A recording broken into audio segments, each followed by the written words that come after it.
solved the unemployment problem completely, far from it, but it has prevented further exacerbation of the unemployment problem. What's great is that actual contractors from Lincoln County is doing it, and it shows that people is helping people. That's right. And if we can get this other project, it would be fantastic. We have folks here that are on that line. I have your email address, and I'll email you. All right. And we have what, 6 million of the 7 million we need. That's right. So we'll be fine. On behalf of the water project, as far as fire service goes, we like to thank as well, because we can all breathe this. We're kind of like a Hamlin fire department group here in Payne. And between Hamlin and Duval, we were able to serve better fire protection along Route 3, and they haulers off of Route 2. Because people around here know if we get a fire up in the head of one of the haulers, how far we have to go to get to it. And with that project, it's going to be right there at the truck already waiting.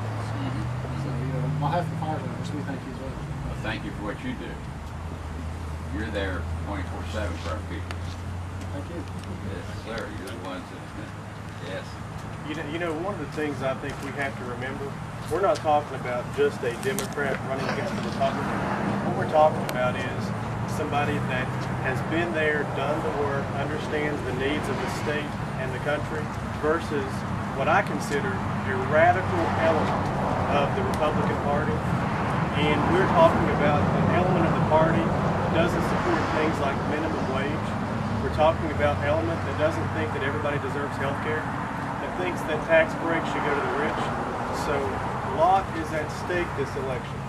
Not just a Democrat or Republican, it's what's good for the people.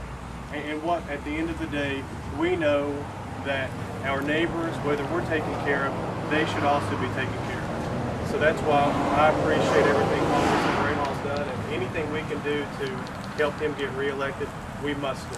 Thank you. I don't think anybody that has any affiliation with Don Blankenship ought to be in office anyway. But, and,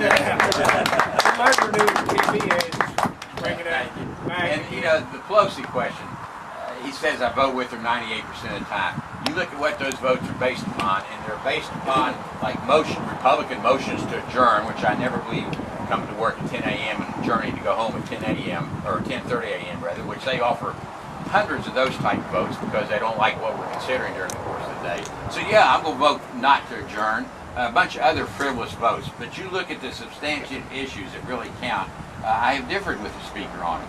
Gun control, gay marriages, abortion, immigration, defense issues, foreign policy issues, the war in Afghanistan.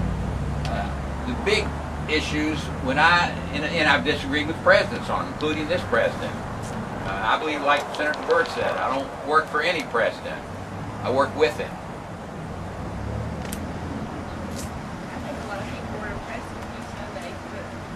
Staying at the walk as long as you stay, you know, involved. You got people, we've had a lot of comments. Y'all did the job. Y'all did a great job. They expected me to come and now we did do that. A lot of people commented all week about it. The food was too good. There's always plenty of that.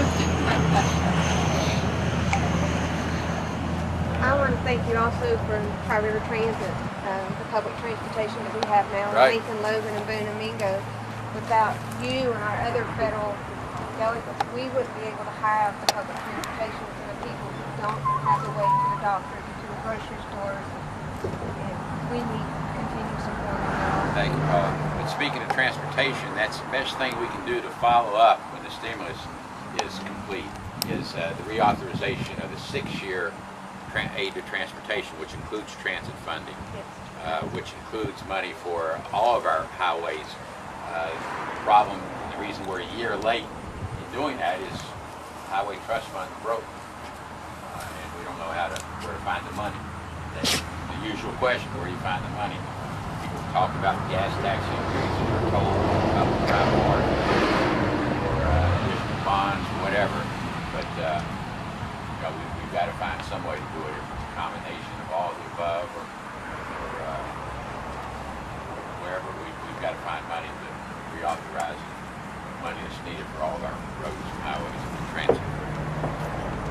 And also with that transportation funding, we were allowed to have our new facility that will be open in a couple of weeks up by the 911 center, 14,000 square feet, and we can now do all of our maintenance in-house to make sure we can provide all of our passengers a safe and secure trip and expand even more, hopefully.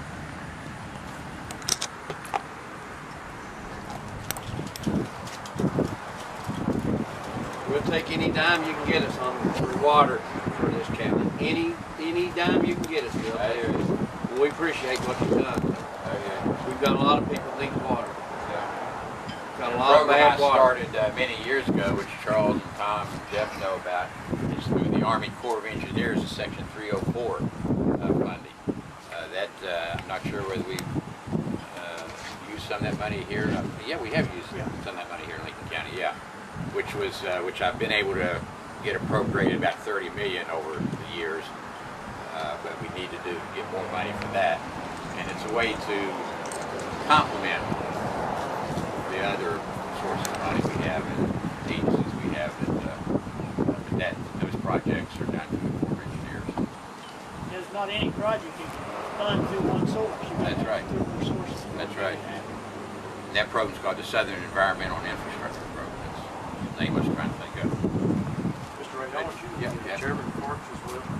The Natural Resources Committee, which includes our national parks, includes wilderness areas, refuge areas, forest land, everything that comes under the Interior Department, onshore and offshore oil and gas drilling, it comes under natural resources. I'm the chairman of the Parks in West Virginia, and I travel these counties, and they've got 3 to 7 different parks in each county. In Lincoln County, we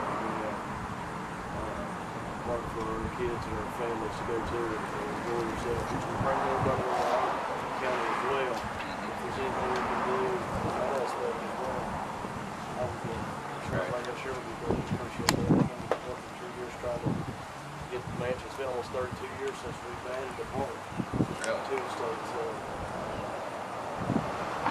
I get to go out and travel and see our parks. It's one of the gems of West Virginia. We have a great area here as well in rotation. 20 minutes from Charleston and someplace in Lincoln County. So anything you can do there is good.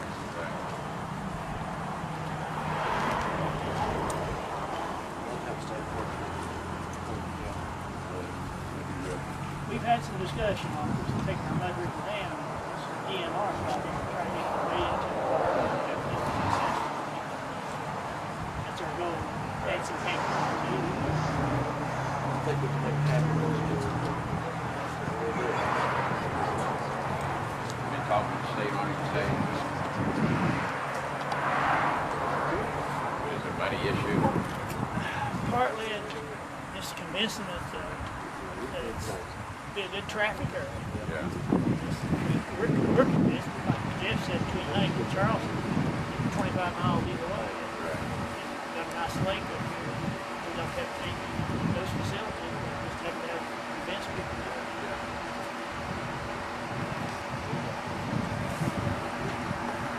All right, anybody else? Give him hell, buddy. Give him hell. How much? I mentioned we needed $1 million. Did I mention I'm from the federal government that checks in the mail? Let's give you a big hand wishing.